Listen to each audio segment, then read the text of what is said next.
So we're looking at countering the jab with the cross, okay? So I'm going to throw a punch here at Trey, and he's just going to catch my jab here.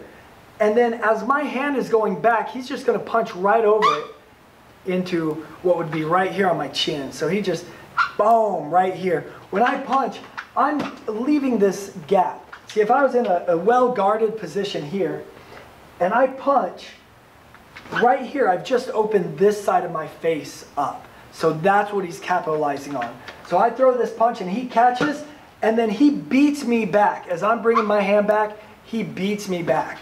So I just hold the mitt here. He goes 1, 2. Good. 1, 2.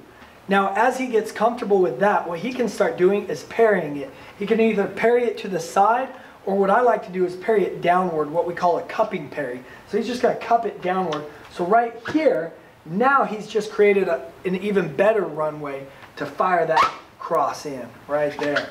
So he just pops it down, fires right over top. Pops it down, fires right over top.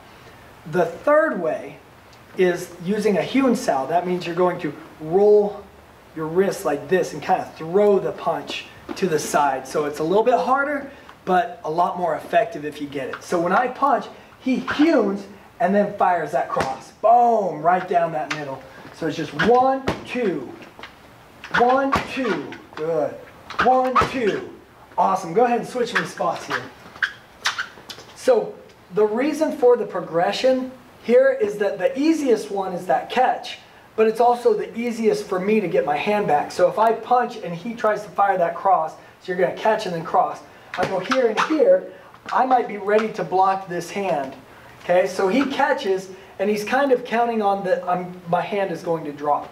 So pop, boom, there. Because if I don't drop it, pop, then I've closed that line. So I've closed that line. So if he does the cup, then he forces that line open. Now it's a lot harder for me. Just do the cup. See, if I punch and then I try and get that hand back, my hand has to go like this. So he forces that opening. It's a little bit harder for him, but if he gets it, then it's harder for me to get my hand back. And then the third one, that hewn, that's the hardest one for him to get. But if he gets it, now my arm is out there. It's going to make it really hard. So don't punch this time. So, but go ahead and hewn. Yeah, that's all right. There, see?